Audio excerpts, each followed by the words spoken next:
Taarifa nzito imeibuka kuwa Samia Suluhu alituma wanajeshi na magari kubeba miili ya watu ambao walikuwa wamepigwa marisasi wakafa katika maandamano ya hivi majuzi. Ujambo na karibu kwa taarifa zetu za Kenyascope, na ikiwa ni mara yako ya kwanza hapa, tafadhali kumbuka kusubscribe. Magari ya polisi yalionekana yakibeba miili ya watu waliouawa kuelekea maeneo yasiyojulikana usiku wa manane katika miji kadhaa ya Tanzania. Mashuhuda walieleza jinsi magari hayo mazito ya jeshi yalivyopita kwa haraka yakifunikwa kwa tarubai nene yakielekea porini bila kueleza yanapoenda.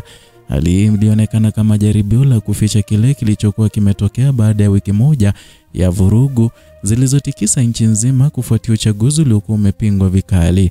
Huu ulikuwa mwanzo wa simulizi ya huzuni na majonzi ambayo sasa imeacha doa katika historia ya taifa hilo la Afrika Mashariki.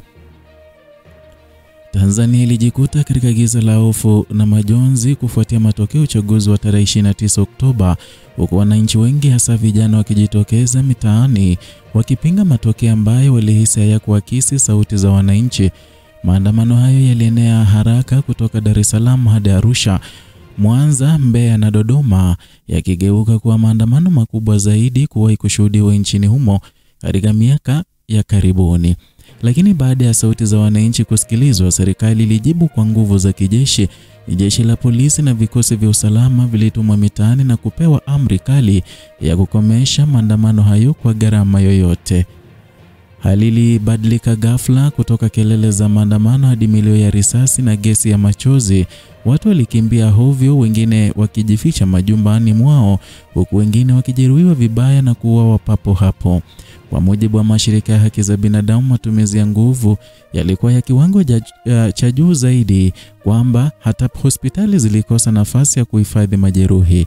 Wengine walikuwa wakijaribu kuwahudumia waathirika walikamatwa na kuhojiwa kwa tuhuma za kushirikiana na wapinzani wa serikali. Wakati huo huo, taarifa zilianza kusambaa kwamba baadhi ya maeneo yalikuwa yakikusanya miili ya waandamanaji waliouawa na kupeleka kusikojulikana usiku wa giza na bila kumbukumbu. Chama kikuu cha upinzani Chadema kilitangaza kwamba zaidi ya watu 1,000 waliuawa na vikosi vya usalama katika siku chache za machafuko. Msemaji wake alisema kuwa serikali ilikuwa ikifanya kila juhudi kuficha ukubwa wa vifo hivyo kwa kuondoa miili usiku na kuzika kisiri. Katika eneo la Tunduma mkoani Mbeya pekee, takriban watu 400 waliripotiwa kufariki, na ripoti nyingine kutoka Arusha, Shinyanga na Mwanza zilionyesha makaburi ya siri na familia zinazotafuta wapendo wao bila mafanikio, na hofu na simanzi zilitanda kila kona ya nchi. Rais Samia Suluhu Hassan alitangazwa mshindi wa uchaguzi huko kwa zaidi ya 97% ya kura, na hata hivyo ushindi huu ulipingwa vikali na wachunguzi wa kimataifa waliodai kwamba uchaguzi haukuwa huru wala wa haki. Washindani wakuu wa kisiasa kiwemo Tundu Lissu na Chadema na Luhaga Mpino wa ACT Wazalendo walizuiwa kushiriki uchaguzi. Lissu mwenyewe alikuwa amefungwa kwa miezi kadhaa kwa tuhuma za uhaini, huku makamu wake John Heche akishikiliwa na polisi siku chache kabla ya kupiga kura. Kwa hivyo, kwa wingi uchaguzi huu ulionekana kuwa upande mmoja wa matokeo yake yalizua ghadhabu kubwa miongoni mwa wananchi. Mashirika ya kimataifa kama Human Rights Watch yalitoa taarifa kali ya kilaani matumizi ya nguvu dhidi ya waandamanaji. Shirika hilo lilisema limepokea ushahidi wa risasi za moja kwa moja zikitumika dhidi ya raia waliokuwa na silaha. Nchi kama Uingereza,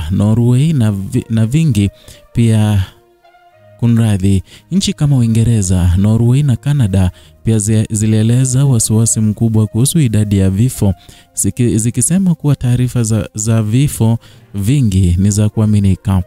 Kanisa Katoliki nchini humo liliripoti kuwa watu waliuawa kwa mamia, ingawa halikuweza kuthibitisha idadi kamili kutokana na vikwazo vya serikali katika kupata taarifa. Wakati huo chama cha wanasheria Tanganyika kilisema kuwa kimepokea ushahidi wa kutosha na onyesha zaidi ya watu 1,000 wameuawa, na kiliahidi kuwasilisha ripoti hiyo kwa mashirika ya kimataifa. Mwanasheria Boniface Mwabukusi alieleza kuwa mauaji hayo yalipangwa maalum kulenga maeneo yenye nguvu haswa kubwa ya upinzani. Kwa mujibu wake, operesheni hiyo ilihusisha kufuatilia watu hadi majumbani mwao na kuwaua papo hapo, jambo liloeleza kuwa ni mauaji ya kimbari ya kisiasa. Kauli hiyo ilipata uungwaji mkono na wanaharakati wa haki za binadamu waliodai kuwa hatua ya serikali kuzima mawasiliano haswa ya mtandaoni ilikuwa sehemu ya mpango wa kuficha matukio hayo. Kwa siku 6 mfululizo, wananchi hawakuweza kutumia interneti, mitandao ya kijamii wala kutumia ujumbe kwa uhuru. Wakati mtandao uliporudishwa, serikali ilionya wananchi wasishiriki picha au video zinazoweza kusababisha taharuki au kudhalilisha maisha ya binadamu, ikisema kuwa kosa hilo lingetafsiriwa kama uhaini.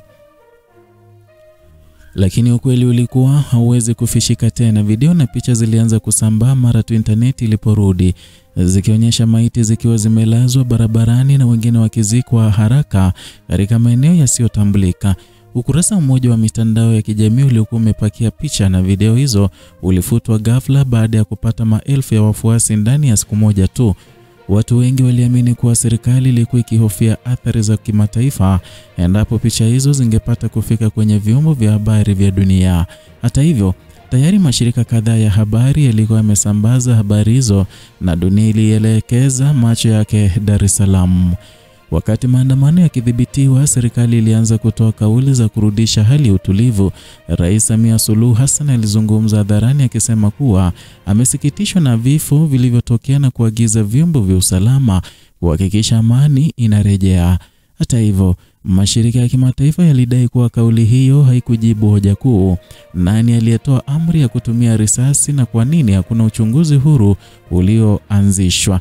Wakati huo taarifa zilienea kwamba hospitali nyingi zilikuwa zimejaa miili kiasi kwamba baadhi ya waathirika walikuwa wakihifadhiwa kwenye magari ya mizigo kwa muda.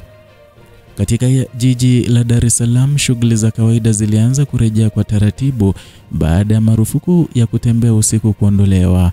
Vituo vya mafuta vilifunguliwa, maduka yakaanza biashara na usafiri wa umma ukaanza kufanya kazi. Lakini nyuma ya pazia hofu ilibaki. Familia nyingi ziliendelea kutafuta wapendwa wao bila kujua hatima yao. Wengine walilazimika kuchunguza katika hospitali, mahabusu na hata misitu wakitumaini kupata majibu. Jeshi la polisi halikutoa maelezo yoyote kuhusu idadi ya waliokufa wala waliokamatwa, likisema tu kwamba uchunguzi unaendelea. Tito Magoti, ambaye ni mwanasheria huru wa haki za binadamu, alisema hali nchini humo si janga la kitaifa ama ni janga la kitaifa.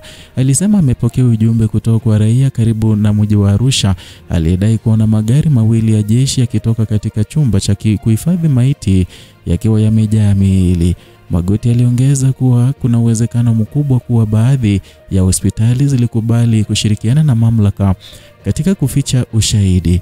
Kauli hiyo ilizua mjadala mkubwa kwenye mitandao ya kijamii, huku watumiaji wakitoa wito kwa mashirika ya kimataifa kuingilia kati. Chama cha Chadema kilisema kwamba hakitashiriki mazungumzo yoyote ya kisiasa na serikali hadi pale mageuzi ya kisheria na uchaguzi yatakapofanyika. Kiongozi wa chama hicho alisema kuwa haki lazima itendeke kwa wale waliopoteza maisha na wale waliojeruhiwa katika maandamano. Alisema kuwa ni lazima wale waliotoa amri za kupiga raia wasio na silaha wawajibishwe mbele ya sheria, vinginevyo taifa litabaki kwenye giza la ukatili lisilo na mwisho. Mashirika kama Amnesty International na Human Rights Watch yakaungana kuomba uchunguzi huru wa kimataifa. Huku dunia ikiendelea kufuatilia, watumishi wa umma waliagizwa kurejea kazini baada ya siku kadhaa za kufanya kazi kutoka nyumbani. Serikali ilisema hali imetulia, lakini mitaani bado kulisikika minong'ono ya watu wanaoulizana juu ya ndugu waliopotea. Wengine walidai kuona mashimo mapya ya kaburi kwenye misitu pembezoni mwa miji midogo, wakihisi huenda huko ndiko miili ya wapendwa wao ilipoteketezwa. Hadi leo hakuna ripoti rasmi iliyoonyesha idadi kamili ya waliopoteza maisha wala waliojeruhiwa. Tanzania, taifa lililokuwa likisifika kwa amani, sasa limebeba mzigo mzito wa machozi na maswali yasiyo na majibu. Dunia inatazama kwa taharuki jinsi serikali yake inavyoshughulikia matokeo ya uchaguzi huu wa damu.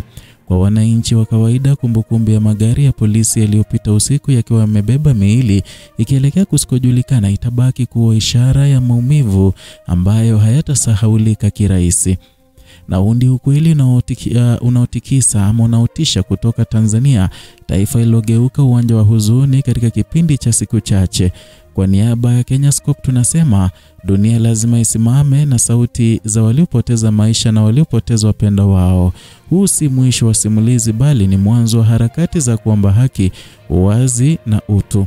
Kwa sasa Kenyascope itaendelea kufuatilia kwa karibu kila hatua hadi pale ambapo ukweli utakapowekwa wazi na waliohusika kuwajibishwa. Asante kwa kutazama Kenyascope, sauti ya ukweli katika Afrika Mashariki, ambapo tunakuletea uchambuzi wa kina bila kupindisha. Kumbuka kusubscribe, kulike na kushare video hii, na vilevile gonga kengele ili uwe wa kwanza kupokea habari hizi pindi tu tunapozileta.